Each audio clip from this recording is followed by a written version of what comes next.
માનનીય કૃષ્ણાબેન, શ્રી એસો પટેલ સાહેબ, આપ સૌનું અમે સ્વાગત કરીએ છીએ. હું થોડો પરિચય આપું. એ લોકો એમનો પરિચય આપું એમના માટે હેઝિટન્ટ છે, પણ થોડો આપું. ડૉક્ટર કમલેશભાઈ પરમાર સાહેબ. હવે ઓળખાણ એવી, વિદ્યાર્થીઓ હાજર છે, ઓળખાણ એવી આપું. ગુજરાત રાજ્યમાં કોઈ પણ ટેક્સ્ટબુક ખોલો, કોઈ પણ 1 થી 12 કોઈ પણ, એમાં કમલેશભાઈનું નામ હોય જ. હવે સમજી લો, કોઈ પણ ધોરણની, કોઈ પણ વિષયની, ઘરે જઈને કોઈ પણ રેન્ડમ ખોલજો, એમાં ડૉક્ટર કમલેશભાઈ પરમાર હશે. હવે હોદ્દો સમજી શકો. Is deputy director the Gujarat textbook board. કમલેશભાઈ શિક્ષણનો જીવ છે, શિક્ષણ શાસ્ત્રી છે. આમ MA, MEd, PhD, diploma, journalism એવું ઘણું બધું ભણેલા છે, પણ અલગ અલગ વિષયમાં એમનું એ માધાતા છે. સાથે છે doctor Krishnaben, academic secretary two Gujarat textbook board. અંગ્રેજી, સંસ્કૃત, આ બધા વિષય છે ને એની એક એક્સ્ટ્રીમ ઓથોરિટી છે કૃષ્ણાબેન. કૃષ્ણાબેનનું PhD વેદાંત શાસ્ત્રો પર છે. એટલે આપ સમજી શકો, ગુજરાતમાં જે ભગવદ્ ગીતા ધોરણ 9 થી 12માં તૈયાર થયું, તમને કદાચ ખબર પણ નથી. તમને ખબર નથી તો તમને આંચકો લાગશે, એવો આંચકો આપો. આ જૂન મહિનામાં ધોરણ 9 થી 12ના ગુજરાતીના જે પાઠ્યપુસ્તકો નવા આવી ગયા, ધોરણ 9 થી 12ના ગુજરાતીના, એમાં બધામાં છેલ્લા 2 પાઠ ભગવદ્ ગીતા વિશેના છે, આવી ગયા. અને ધોરણ 6, 7માં સ્પેશિયલ ટેક્સ્ટબુક ભગવદ્ ગીતા આવી ગઈ. આ બધામાં ફાઇનલ ટચ કૃષ્ણાબેનનો હોય. અનટિલ એન્ડ અનલેસ શી વાંચીસ કશું પબ્લિશ થતું નથી. એટલે આપ સમજી શકો કે કેવા પ્રકારના મહેમાનો આપણે તે હાજર છે. હવે એમાં હું ક્યાં તમારો સમય વધારે લઉં, પણ છતાંય હું મહેમાનોને ધરુવાળીનો થોડો પરિચય આપું. તો ધરુવાળીઓ એટલે આપ એન્ટર થયાથી માંડીને ચારે બાજુ જે ફરે છે તે 40 પિતાઓ સ્વયંસેવક તરીકે સવારે 9 વાગ્યાથી અહીં છે. 40 પિતાઓ જમવા નથી. હવે એક એવી સંસ્થા હશે જ્યાં પિતા સ્વયંસેવક હોય, પાણીના જગ ઉપાડે છે એ પણ પિતાઓ છે. અહીંયા કોઈ પેઇડ વર્કર નથી. આપે જે છેલ્લો રાસ જોયો એમાં માતાઓ હતા. 21 બાળકો બાલ મંદિરના, 21 માતાઓ દિવસે ના આવી શકે, બાળકો રાત્રે ના આવી શકે. પ્રેક્ટિસ કેવી રીતે કરવાની? માતાઓએ અલગ જગ્યાએ પ્રેક્ટિસ કરી, દિવસે બાળકોએ પ્રેક્ટિસ કરી. છેલ્લા દિવસે બેને સેન્ક્રોનાઇઝ કરી નાખ્યા. આવી રીતે આ રાસ થયા. આપની સામે જે આખો પ્રોગ્રામ રજૂ થાય છે એમાં હોલસેલ કશું જ ભાડે નથી. બધા જ કોસ્ટ્યુમથી માંડીને ઇવન એક પણ કોરિયોગ્રાફર નથી, સંપૂર્ણપણે. ઇવન નાટકો પણ શિક્ષકોએ જ લખેલા છે, કોઈ પણ વસ્તુ બહારથી લીધેલી નથી. કૃષ્ણબેન, ભાગવત આપનો પ્રેમનો વિષય છે, મને ખબર છે. આ 335 અધ્યાયમાંથી એક પણ અધ્યાય સ્કીપ કર્યા વગર બાળકોએ અભ્યાસ કર્યો છે. તમે એના જોડે શાસ્ત્રાર્થ કરી શકો એવી આપણી આ સ્થિતિ છે. ભાગવત સપ્તાહમાં આપ જાણો છો કે પોથી માથે પધરાવવાનો રિવાજ છે.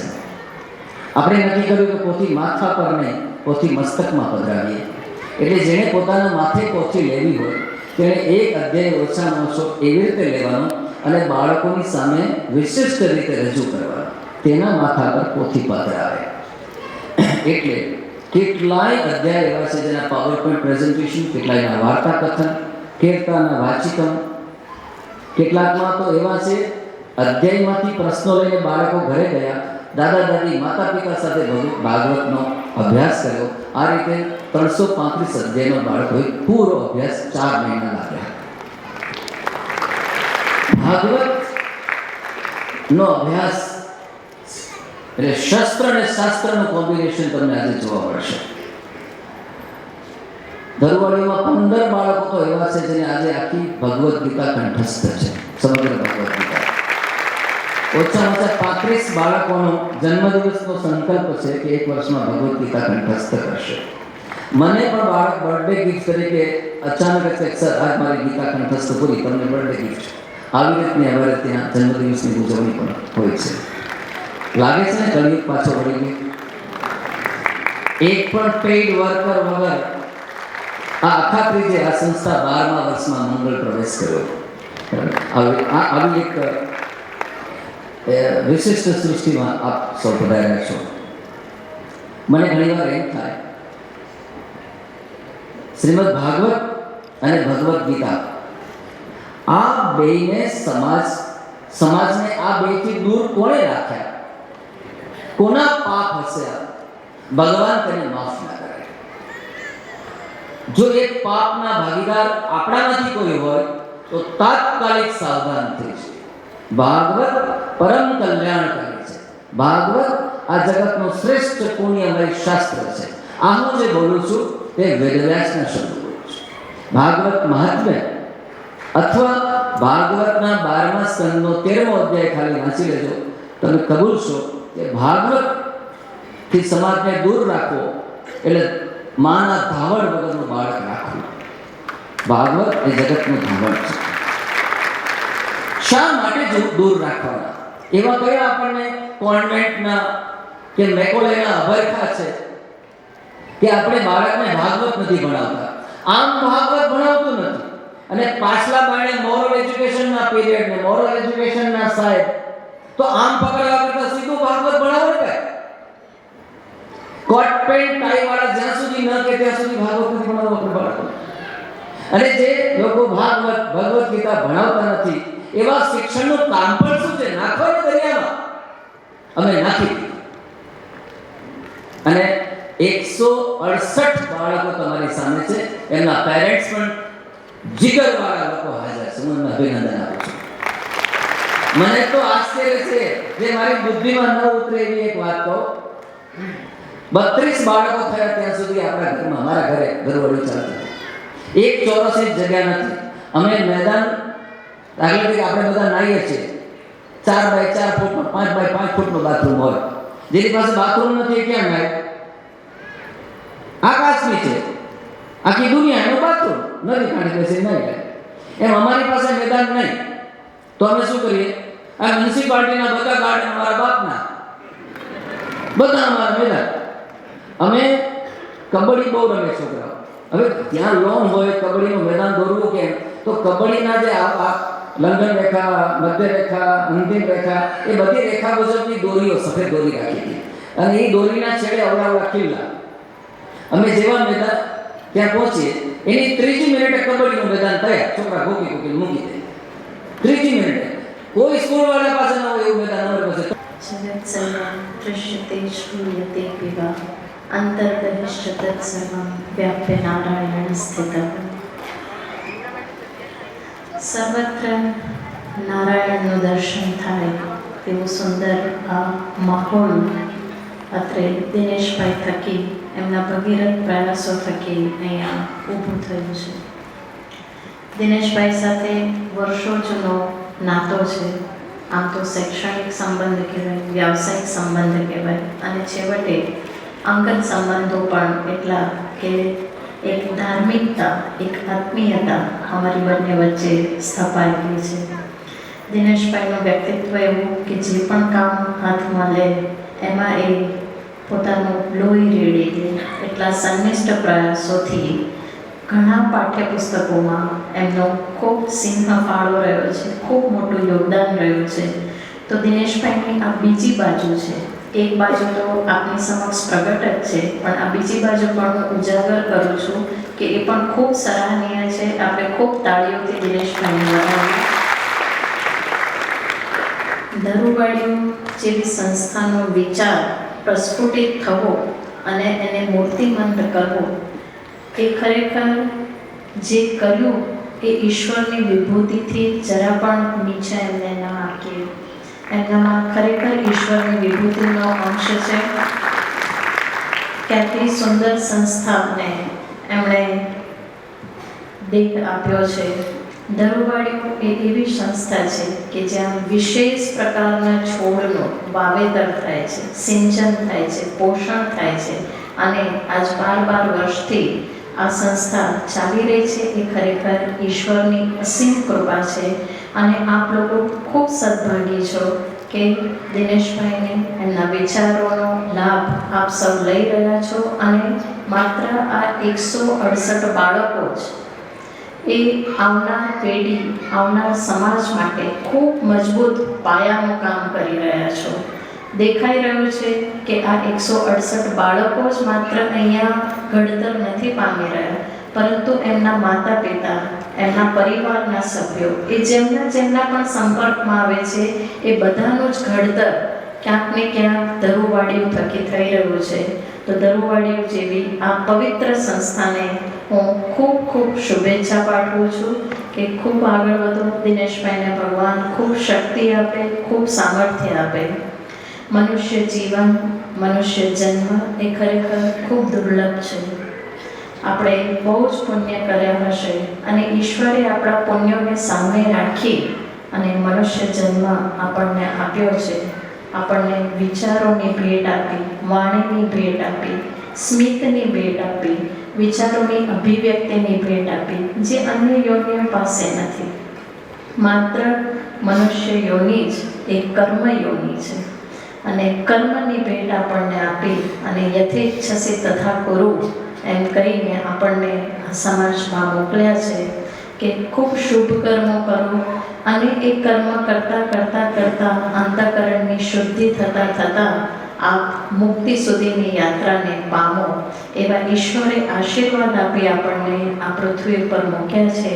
તો આપણે ઈશ્વરની આ ઈચ્છાને, એમના આશીર્વાદને ફલિતાર્થ કરી શકીએ, ચરિતાર્થ કરી શકીએ એવી ઈશ્વરના ચરણોમાં પ્રાર્થના કરીએ. આપ સર્વને પુનઃ ખૂબ ખૂબ અભિનંદન અને ખૂબ ખૂબ શુભેચ્છાઓ. અસ્તુ. આમ તો ઘણા સમયથી વોટ્સઅપ સ્ટેટસમાં ધરુવાડીઓનો પરિચય દિનેશભાઈના માધ્યમથી મળતો હતો, પણ આજે સ્વયં એમણે ઉપસ્થિત રહેવાની તક આપી અને આ આખા પરિવારને મળવાનું સદભાગ્ય પ્રાપ્ત થયું. એ માટે હું મારી જાતને ધન્યવાદ અને શુભેચ્છાઓ પ્રાપ્ત કરું છું. દિનેશભાઈ અને કૃષ્ણાબેને ઘણી બધી આ સંસ્થા વિશે, ઔપચારિક શિક્ષણ વિશે વાત કરી, પરંતુ મને આ કાર્યક્રમ નિહાળતો હતો ત્યારે મને લાગ્યું કે પ્રત્યેક બાળક કેટલું મજાનું અને મહત્વનું છે, એની અંદર કેટલી બધી શક્તિઓ છે. ગાંધીજી એવું કહ્યું એની શિક્ષણ ફિલસૂફીમાં કે બાળકની અંદર જે કાંઈ શ્રેષ્ઠ પડેલું છે એને આપણે બહાર લાવવાનું કામ કરવાનું છે અને એ બહાર લાવવાનું કામ આવા ઔપચારિક શિક્ષણથી જ સંભવ છે. સૈદ્ધાંતિક શિક્ષણ તો માટે પાઠ્યપુસ્તકો છે. પાઠ્યપુસ્તકો એટલા માટે છે કે એટલું તો બાળકને આપવાનું છે, પણ એ સિવાયનું ક્યાં છે? જે આપણી પ્રાચીન ગુરુ પ્રણાલીમાં શિક્ષણ મળતું હતું, વિદ્યાપીઠોમાં જે શિક્ષણ મળતું હતું, એ બાળકને અત્યારે શિક્ષણનો અભાવ છે. એવા સમયે આ પ્રકારની સંસ્થા ગાંધી ચેરિટેબલ ટ્રસ્ટનો આ એક પ્રકલ્પ છે ધરુવાડીઓ, એ આપણા સૌ માટે આજની જરૂરિયાતને પોષે એવો છે. એની અંદર સરસ મજાના ઉત્તમ શિક્ષક માર્ગદર્શકો છે, કારણ કે બાળક છે ને એ સ્વયં શિક્ષણ મેળવે છે. એને શિક્ષણ માટે આપણે માત્ર માર્ગદર્શન આપવાનું છે. આપણી ભૂમિકા એને માર્ગદર્શનની છે. મને જ્યારે અહીંયા એક બાળકને મેં સાંભળ્યો ધ્યેય, મેં પૂછ્યું કે આ બાળકનું નામ શું છે?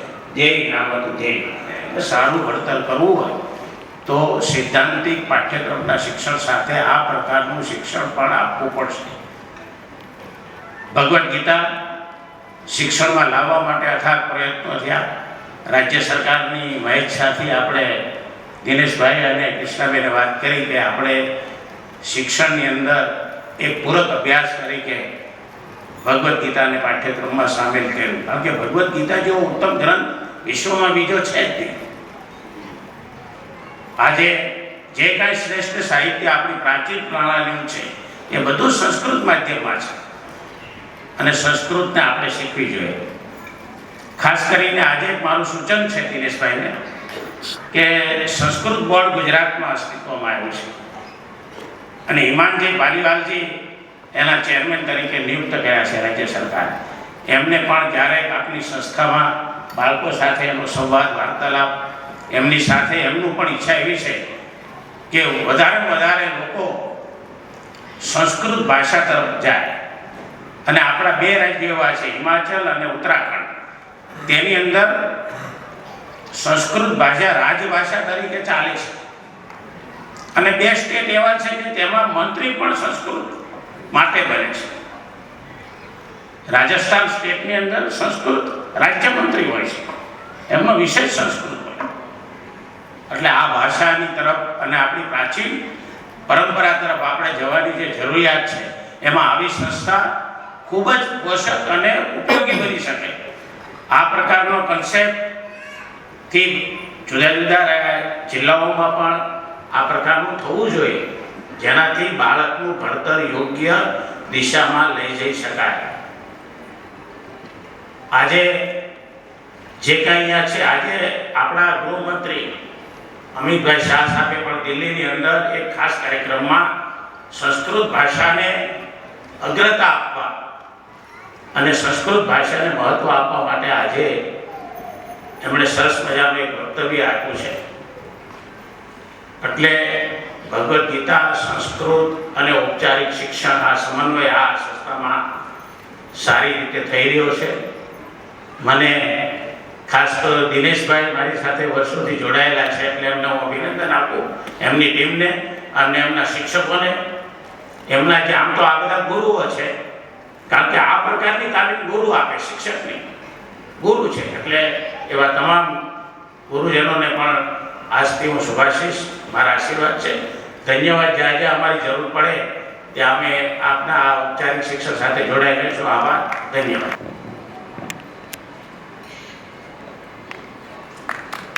ડૉક્ટર હિનાબેનને વિનંતી કરું, ડૉક્ટર કૃષ્ણાબેનને વસ્ત્ર. ડૉક્ટર મેહુલભાઈને વિનંતી કરું કે પટેલ સાહેબને સ્મૃતિ ચિહ્ન આપે. સ્મૃતિ ચિહ્ન છે ગાય. ભાગવત એટલે ગાય. આપ ગાય જોઈને અમને યાદ કરશો. ધન્યવાદ.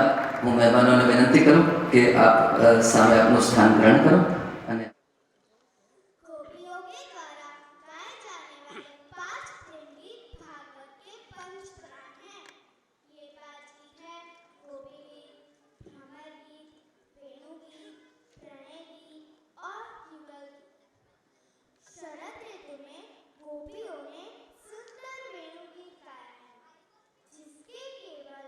यही भाव है कि अगर संसार में कोई देखने योग्य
માં હોવા છતાં તરુણી છું, અને આ જ્ઞાન અને વૈરાગ્ય મારા પુત્રો હોવા છતાં વૃદ્ધ શા માટે છે?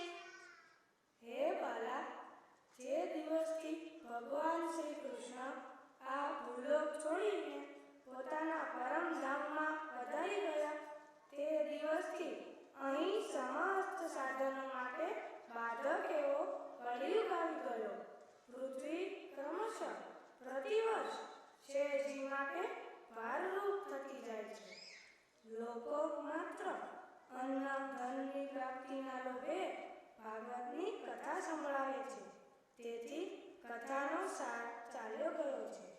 તીર્થોમાં અનેક પ્રકારના અત્યંત ઘોર દુષ્કર્મો કરનારા નાસ્તિકો અને પાપી મનુષ્યો રહેવા લાગ્યા છે. તેથી તીર્થોનો પ્રભાવ પણ જતો રહ્યો છે.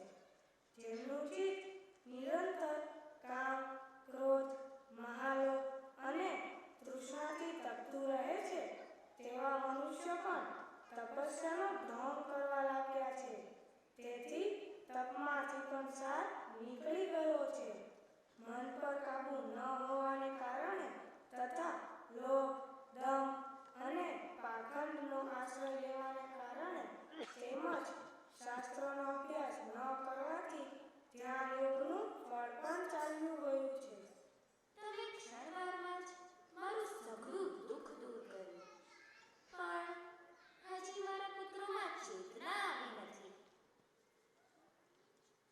ઓ જ્ઞાન, જલ્દી જાગો. વિશ્વાનિ દેવ સવિત દુરિતાનિ પરાસ્વ યદ્ભદ્રમ તન્ન આસ્વ. ઓ વૈરાગ્ય, જલ્દી જાગો. મધુવાતારુતાયતે મધુક્ષરંતિ સિંધવ માધુર્નઃ સંતોષતિ. આ બંનેની નિંદ્રા અને વૃદ્ધાવસ્થા દૂર થાય તે માટે શું કરવું જોઈએ? શ્રીમન્નારાયણ નારાયણ હરિ હરિ. શ્રીમન્નારાયણ નારાયણ હરિ હરિ.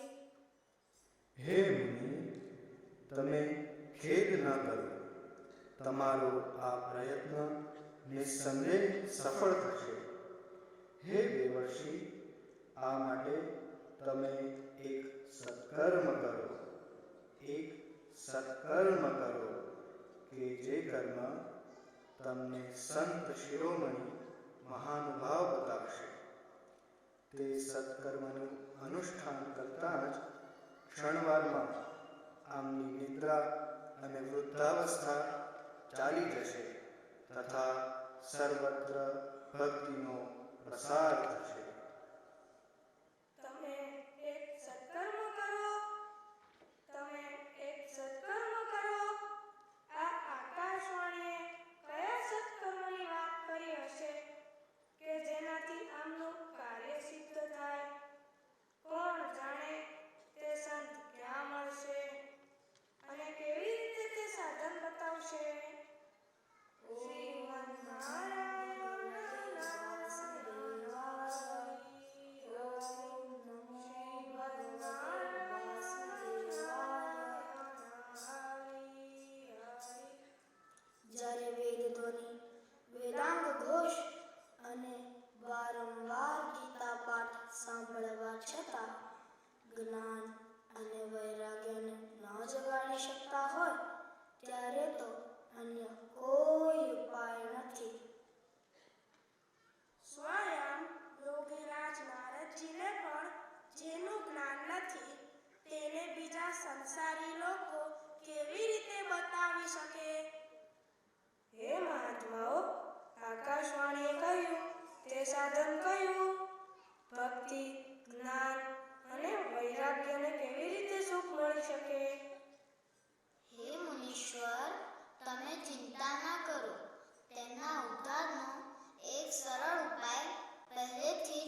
જ સાર છે. તો હવે કેમ જાગશે? વૃક્ષમાં મૂળથી માંડીને ડાળીના ટોચ સુધી રસ હોય છે, પણ તેનો આસ્વાદ થતો નથી. પણ તે અલગ થઈને ફળ રૂપે આવે છે ત્યારે સંસારના લોકોને પ્રિય લાગે છે. દૂધના ટીપે ટીપે ઘી રહેલું છે, પણ તે ઘી દૂધમાંથી અલગ પડે છે ત્યારે દેવતાઓ માટે પણ સ્વાદવર્ધક બને છે. શેરડીમાં ખાંડ નીચે, વચ્ચે અને ઉપર બધે જ હોય છે, પણ અલગ થયા પછીની મીઠાશ જ કંઈક અલગ છે. ઇદમ્બાર્કતં નામ પુરાણ બ્રહ્મ સંહિતમ. શ્રીમદ્ ભાગવત તો વેદો તુલ્ય છે. શ્રી વેદવ્યાસે તેને ભક્તિ, જ્ઞાન અને વૈરાગ્યની સ્થાપના માટે પ્રકાશિત કર્યું છે. તમારે તેમને શોક અને દુઃખનો વિનાશ કરનારું શ્રીમદ્ ભાગવત જ સંભળાવવું જોઈએ. શ્રીમદ્ ભાગવતમ શ્રાવ્યમ શોક દુઃખ વિનાશનમ.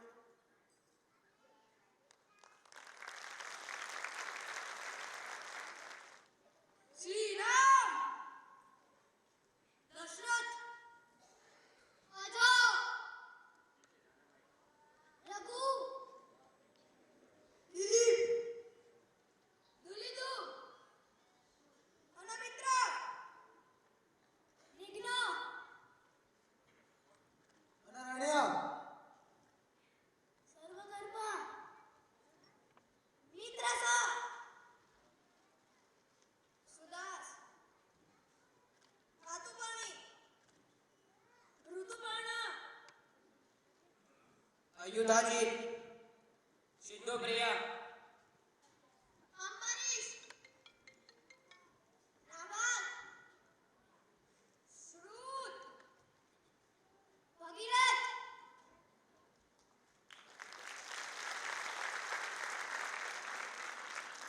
આપણે સૂર્યવંશની પેઢીઓ જોઈ, હવે આપણે ચંદ્રવંશની પેઢીઓ જોઈશું. શ્રી કૃષ્ણ, વસુદેવ,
યુનિવર્સિટીના વાઇસ ચાન્સેલર સાહેબ ડૉક્ટર ટી.એસ. જોશી સાહેબ, આપને હું સ્વાગત કરતા ખૂબ આનંદની લાગણી અનુભવું છું.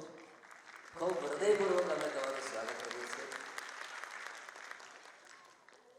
જોશી સાહેબ એક શિક્ષણનો માણસ છે.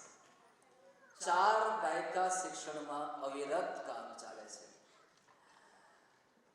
રિટાયર્ડ થયા જીસીઆરટી નિયામક સાહેબ તરીકે, ડાયરેક્ટર જીસીઆરટી તરીકે, પણ એમનું રિટાયર થવું એ ગુજરાતને કે સરકારને પોસાય એમ નથી. એટલે સરકારશ્રીએ જોશી સાહેબને નિમંત્રણ આપ્યું અને એમને જવાબદારી સ્વીકારી. આ ગુજરાતનું અહોભાગ્ય છે. અત્યારે vice chancellor children's university. Sir, હું ઘણું બધું લખીને બેઠો છું, પણ સમય બહુ જ થઈ ગયો, એટલે હું આપના પરિચય છે ને એ હું અમારા ગ્રુપ દ્વારા પહોંચાડીશ.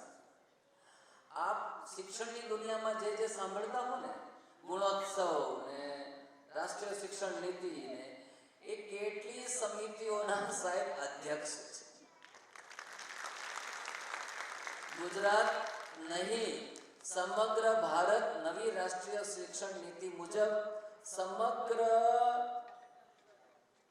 મૂલ્યાંકન પદ્ધતિમાં ફેરફાર કરવા જઈ રહ્યું છે. આ ગોખોની ઓકો એ જે પદ્ધતિ છે ને, એ બહુ જ ટૂંક સમયમાં ગુજરી જવાની છે. સાહેબને આવતા મોડું થયું, કારણ કે એ જે નવી પદ્ધતિ આવે છે પરખ, એની સમિતિમાં સરકારે સાહેબને બહુ મોટી જવાબદારી આપી છે, તેમાં હતા. એટલે જોશી સાહેબ, હું બહુ જ વિગત નથી કહેતો, હું ગ્રુપ દ્વારા માહિતી આપી દઈશ. સર, મારે એક વાત આપણે શેર કરવી છે. હું આપને માઇક આપવું એ પહેલાં, મિત્રો, સમાજ બહુ જ નીચે જતો રહ્યો છે. શસ્ત્રોને મૂકી અને શિક્ષણ વ્યવસ્થા ચાલી રહી છે. એ સીધી રીતે સ્વીકારતો નથી કે અમે ભગવદ્ ગીતા અને ભાગવતની જરૂર છે. સર, હમણાં એક વગાયકા સાહેબ સાથે મારે શેર થયું હતું. એક બહુ જ મોટા માણસને મારી હાજરીમાં એક માણસે પ્રશ્ન પૂછ્યો કે આ ભગવદ્ ગીતા અને ભાગવત એક જ કે અલગ અલગ? તો એ ગોટે ચડી ગયા હતા અને જવાબ નહોતો આપી શક્યા. એ જે જવાબ નહોતા આપી શક્યા, એ ભાઈનું વક્તવ્ય હતું ભગવદ્ ગીતા ઉપર. સમાજ કેટલો નીચે જશે. યત્ર નાર્યસ્તુ પૂજ્યંતે રમંતે તત્ર દેવતા વાળો આ સમાજ ગાય છે તો ચીજ બળી હે મસ્ત મસ્ત. જ્યાં પોપટ સાહિત્યની ચર્ચા કરે, સ્વત પ્રમાણ પરત પ્રમાણની ચર્ચા જ્યાં કિરાંગના કરે, આ દેશમાં સાહિત્યની સ્થિતિ શું થઈ? તારી માં ઢીંગલી ફોડે રે, મારી માં પોપટો ફોડે રે. સાંભળ્યું હશે? નથી સાંભળ્યું? નાના બાળકોના અવાજમાં ગીતો પ્રસારિત થયા છે. માટલામાં પોણી ને નહીં થશે કે રોણી, આવા બધા ગીતો બધા પ્રસારિત થયા છે. ક્યાં સુધી સમાજને નીચે જવું છે? ગઈકાલની આ ઘટના મને બોલતા પણ શરમ આવે છે, પણ મારે વિરોધાભાસ બતાવવો છે. એક શિક્ષિકા 13 વર્ષના વિદ્યાર્થી દ્વારા સગર્ભા બની. આ એ રાષ્ટ્ર છે જ્યાં ગુરુ બ્રહ્મા ગુરુ વિષ્ણુની વાત થાય છે. હજી પાછા નથી વળવું, હજી યુટર્ન નથી લેવો, હજી ઇંગ્લિશ મીડિયમ, હજી મેકોલે, હજી એ જ કોન્વેન્ટ, હજી એ જ ચાલુ રાખવું છે સમાજ. એટલે આવા વખતમાં કાનોડાને તો એક જ પૂતના હતી, હવે તો પૂતના હોમ ડિલિવરી ઘરે આવીને આપી જાય છે. અને કેટલી બધી જગ્યાએ ખુદ માતા પૂતના બની જાય છે. આહારની વાત જે આવે છે, અમે તો શનિ રવિ ઘરે રાંધીએ જ નહીં. હા, પૂતના ક્યાં સુધી ચાલુ છે આપણે? એટલે શિક્ષણે યુગાનુકૂળ અને ધર્માનુકૂળ હોવાના જે બેલેન્સ કરવાનો પ્રયાસ છે, હું એની કેટલી બધી વાતો સર આપણે વ્યક્તિગત કરતા હોઈએ છીએ, એટલે હું ફરીથી કરતો નથી. તો આવો એક પ્રયાસ ડિવાઇન ધરુવાણીઓ દ્વારા અમે કરીએ છીએ. તે વખતે આપ પધાર્યા છો. પરંપરા આપણી એ છે કે ગુરુ પધારે ત્યારે વસ્ત્ર દક્ષિણાથી એમનું સન્માન કરવાનું રહે. તો મેહુલભાઈ, વસ્ત્ર દક્ષિણા અને સ્મૃતિ ગાય, ભાગવત એટલે ગાય, રવિભાઈ હસ્તદક્ષિણાથી ગુરુજીનું સન્માન કરીએ છીએ અને ગાયકથી પણ આપણે સાથ ધન્યવાદ સર. ગાંધીનગરમાં એક એસટીટીઆઈ કરીને સંસ્થા છે, તેના કોર્ડિનેટર સાહેબ દેવદત્તભાઈ પણ પધાર્યા છે. તેમનું આપણે ખૂબ હૃદયપૂર્વક સન્માન કરીએ છીએ. સર, આપના માર્ગદર્શન માટે અમે રાહ જોઈએ છીએ. આપ અમને માર્ગદર્શન આપો જોશી સર.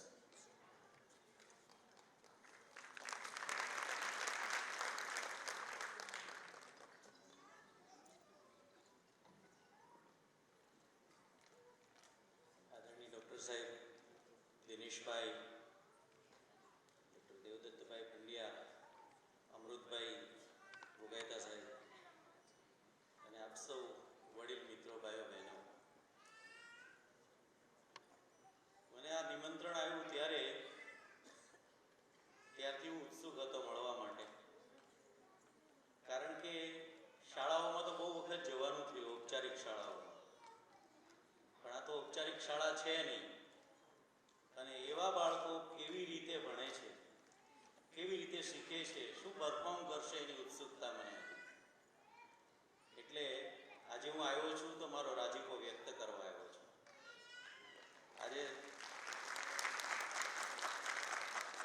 આજે સવારે જ દિનેશભાઈએ જે વાત કરી એ બેઠક હતી, હોલિસ્ટિક પ્રોગ્રેસ કાર્ડ કેવું હોવું જોઈએ, શું રાખવું જોઈએ, શું ન રાખવું જોઈએ. અને સામાન્ય રીતે સમિતિમાં શિક્ષકો પણ હોય, એને એમ થાય કે બહુ ભાર વધી જશે એટલે આ નહીં ને તે નહીં ને આ રાખવું ના નહીં રાખવું ને એવું કરે. ત્યારે મેં કીધું કે આપણા ત્રાસથી કંટાળીને શાળાઓ બંધ થઈ જશે એવી સ્થિતિ થશે. એક વિદ્વાન છે ઇવાન ઇલિચ, એણે તો ભવિષ્ય વાકી દીધું છે કે ડિસ્કુલિંગ સોસાયટી, શાળા વિહીન સમાજની એણે કલ્પના કરી છે. અને કદાચ આપ સૌ એ તરફ જઈ રહ્યા છો, એનો આનંદ પણ છે. જે કૃષ્ણમૂર્તિએ એવું કહ્યું છે કે આપણે બાળકમાં જે શક્તિ છે એ શિસ્તના નામે સ્મોધર્ડ કરી રહ્યા છે, ગુંગળાવી રહ્યા છે શાળાઓની અંદર. અહીંયા તમે સૌ નસીબદાર છો કે એનામાં જે શક્તિ છે, એનામાં જે અનન્યતા છે, એનામાં જે વિશિષ્ટતા છે એને ઓળખીને એ તરફ આગળ જવા માટે વાલી બધા પ્રોત્સાહિત કરી રહ્યા છે એવી શાળા છે. અને વિષય પણ એવો સરસ મજાનો તમે લીધો છે, વ્યાસ વસિષ્ઠમ જગત સર્વ. ભગવાન વેદવ્યાસે કીધું છે કે જે વેદવ્યાસે કહ્યું છે તે આ દુનિયામાં છે. એટલે કે એવો સર્વવ્યાપી વિષય લઈને જ્યારે વિદ્યાર્થીઓ આજે પ્રસ્તુતિ કરતા હોય તો એ જોવાનો આનંદ તો આવ્યો જ હશે, પરંતુ એનો કોન્ફિડન્સ છે એ કેટલો મહાન હશે. એટલે ભારતીયતાના શિક્ષણ વગર ભારતીયતા ક્યાંથી આવે? વિરોધાભાસ દિનેશભાઈ સારી રીતે આપણી સામે બતાવ્યો છે. ક્યાં અટકશે એની ખબર નથી. અને સમાજમાં બધાને ચિંતા છે, બધા જ જાણે છે, દુનિયામાં નથી જાણતા એવા લોકો છે જ નહીં. પણ આપણે સૌની, એટલે તમે તો એમાંથી બહાર નીકળ્યા છીએ, એટલે જે જાણે છે એ લોકોની દુર્યોધન વૃત્તિ, જાનામી ધર્મમ નચમે પ્રવૃત્તિ, શાળાઓમાં શું દૂષણ છે એ જાણે છે, પણ એનાથી મુક્ત રહી શકતા નથી. અને આ એક મરદ માણસે રસ્તો શોધ્યો છે. તો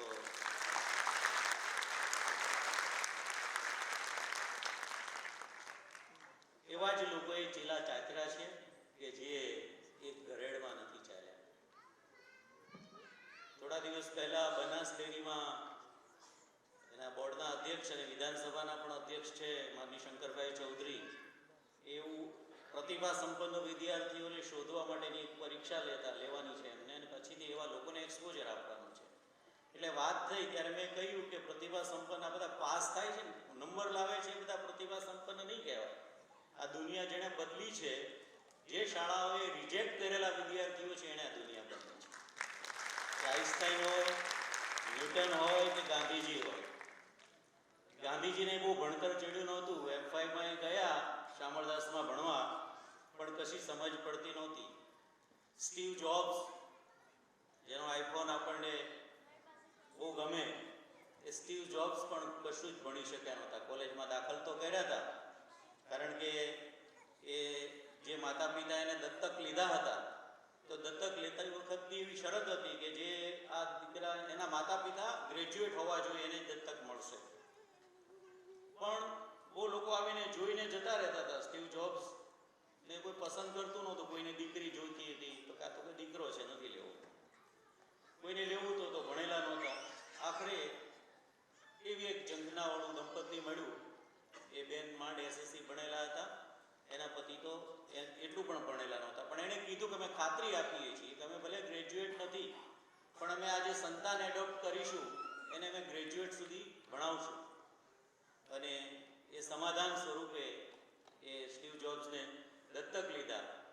અને એ શરત પ્રમાણે કોલેજમાં તો ગયા, પણ એને ઘેર આવીને કીધું કે મને આ ફાવે એવું નથી, તો કે ફી ભરાઈ ગઈ છે ને અમારી શરત છે, અમારે તને ગ્રેજ્યુએટ કરવાનું છે. તો હું કોઈ સંજોગોમાં ગ્રેજ્યુએટ નહીં ભણું. તો કે સારું, ફી ભરી છે એટલે તું કોલેજ જા.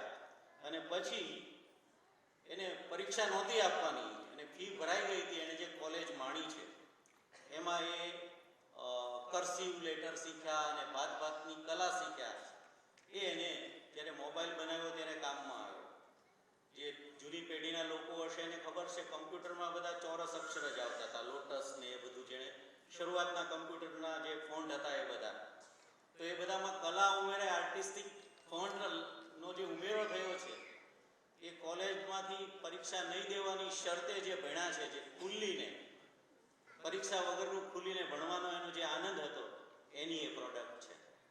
એ પછી તો ગામડામાં ફરવા લાગ્યા, એ ગાયને વિહાતી જોઈ અને એને એક વિચાર આવ્યો કે ગાયનું બચ્ચું છે એ જન્મે તરત ચાલવા લાગે.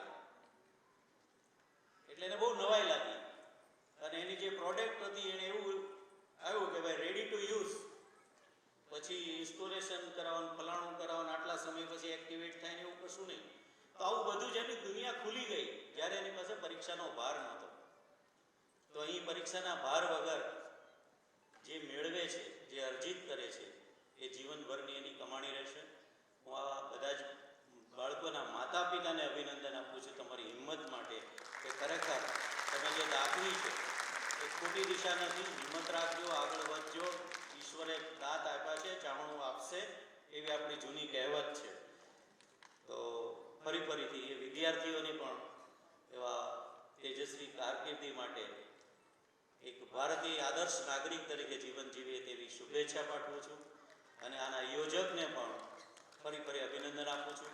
મારો ખૂબ રાજીપો, આનંદ. જય હિન્દ. સર ખૂબ ખૂબ ધન્યવાદ. સર એક વાત કહી દઉં ખાલી, આપણા બાળકો જે છે તે 3, 5, 8ની એક્ઝામ NIOSમાંથી અને 10 અને 12 ગુજરાત બોર્ડમાંથી આવે છે. કોઈ ટ્યુશન કરતા નથી અને રિઝલ્ટ ખતરનાક લાવે છે. ધન્યવાદ. આપણે Once in the village of Vrindavan, the people used to worship Lord Indra, the god of rain. Krishna taught them that instead of blindly following rituals, they should respect and care for the Govardhan hill, which provided them with food, water and shelter. He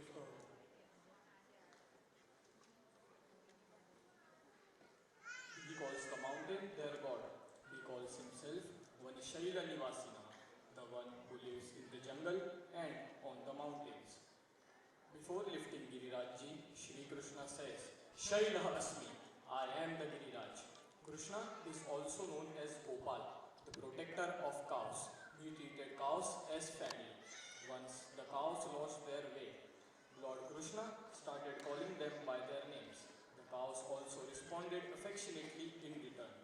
Maharas in full moon night and in the jungle is a celebration of the beauty of nature. The Yamuna river was once polluted by the poisonous Kalyana.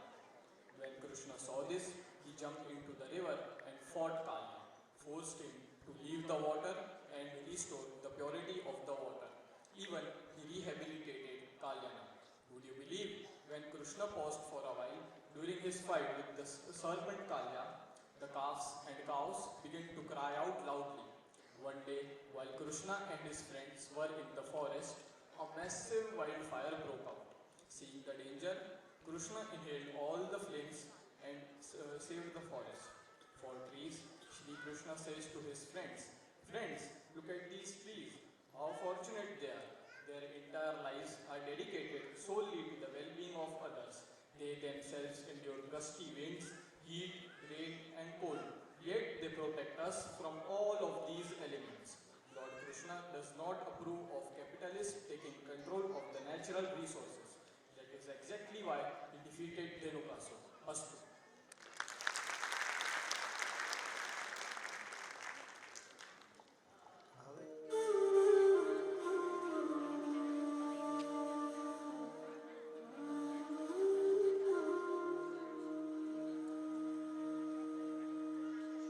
जयति तेऽधिकं जन्मना व्रजः श्रयत इन्दिरा शश्वदत्रिः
कन्हैया पुकारा करेंगे।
કૃષ્ણના ગદા પ્રહારથી ઘાયલ પડેલા દુર્યોધનનું પ્રિય કરવા માટે અશ્વત્થામાએ આ કાયરતા આચરી છે.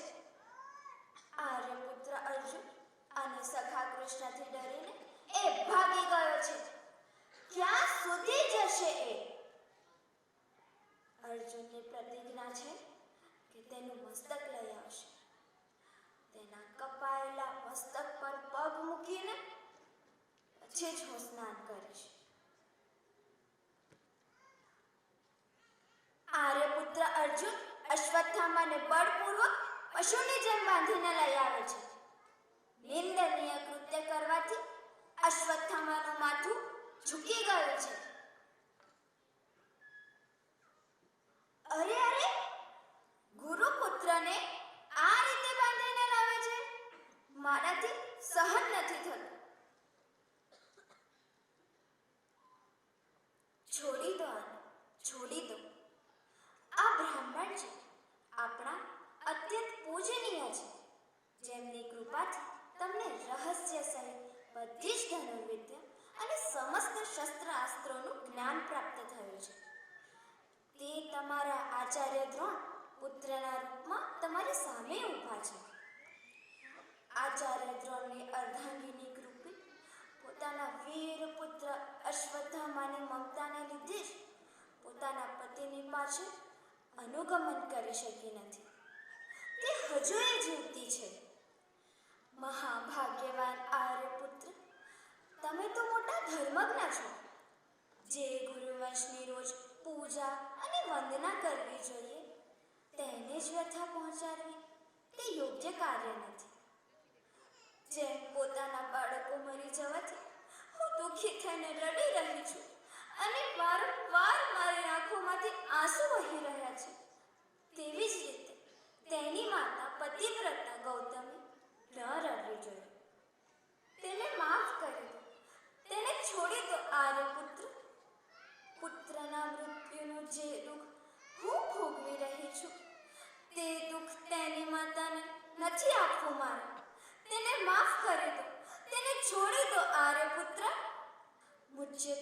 મુચ્યતા મેષ.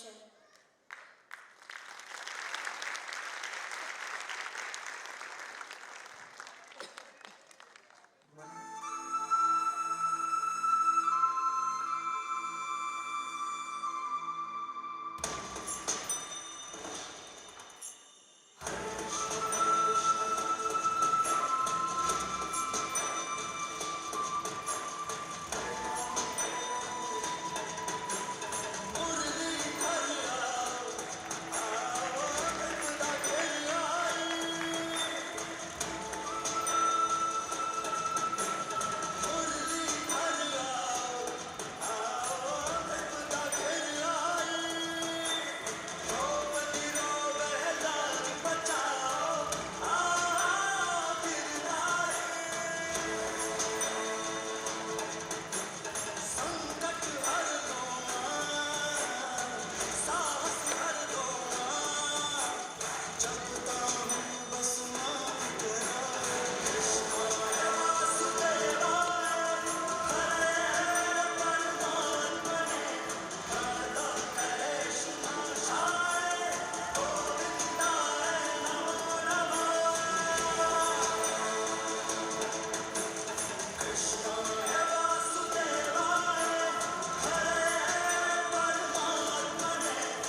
ભાગવત વાંચો, ભાગવત વાંચો.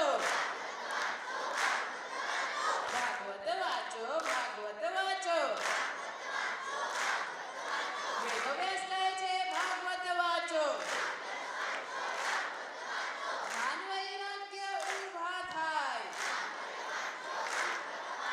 સંપાદિતો મહિમા ગાય. પરીક્ષિત પાસે દી છે સાથ. નારદજીનો અંતર્નાદ. સુખદેવજીનો છે પ્રસાદ. ઉદ્ધવજીનો થયો સંવાદ. ભાગવત વાંચો, ભાગવત વાંચો. વિરાટ પુરુષનું દર્શન થાય. ગોકર્ણનો કર્યો ઉદ્ધાર. કપિલ દેવજી આપે જ્ઞાન. ઉદ્ધવ વિદુર મૈત્રી મહાન. 24 અવતારનું કીર્તિગાન. કપિલ મનુની ઓળખ થાય. અને ભાગવત વાંચો, ભાગવત વાંચો. ધ્રુવ પ્રહલાદ પર પ્રેમ જ થાય. વિવિધ રીતે સ્તુતિ ગવાય. આશ્રમોના ધર્મ સમજાય. જન્મારો સફળ થઈ જાય. 7 પેઢીની સદગતિ થાય. નામ સ્મરણનો મહિમા અપાર. એ ભાગવત વાંચો, ભાગવત વાંચો. મોક્ષ પ્રાપ્તિનો છે આધાર. સમસ્ત વેદોનો છે એ સાર. મહિમા તેનો અપરંપાર. એ ભાગવત વાંચો, ભાગવત વાંચો. નાના વાંચો, મોટા વાંચો. એ દાદા વાંચો, દાદી વાંચો. ભાગવત વાંચો, ભાગવત વાંચો. ભાગવત વાંચો, ભાગવત વાંચો.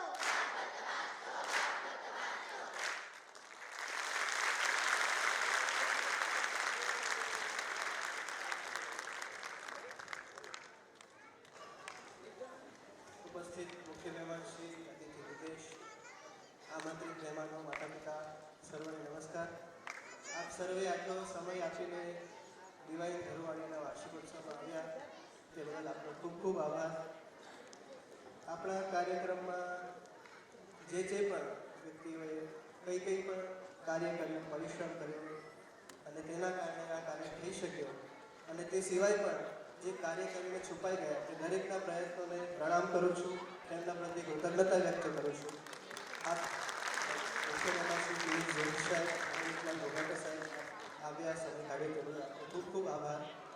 આ વર્ષ દરમિયાન અમને ભાગવતનો અભ્યાસ કરાવ્યો, અમને ભાગવતના અભ્યાસની પ્રેરણા આપી તે માટે શ્રી દિનેશભાઈ મજીઠી ખૂબ ખૂબ આભાર. આ કાર્યક્રમ થઈ શક્યો ધરુવાણીના જે આધારરૂપ છે તેવા ધરુવાણીના શિક્ષકો, જેમના શ્રમ, જેમની શ્રદ્ધા, જેમના પરિશ્રમથી ધરુવાણીનો આધાર રહે છે તે શિક્ષકોનો ખૂબ ખૂબ આભાર. અને આપ સર્વે માતા પિતા, અતિથિઓ સમય કાઢીને અમારું ઉત્સાહવર્ધન કર્યું તે માટે આપ સર્વનો ખૂબ ખૂબ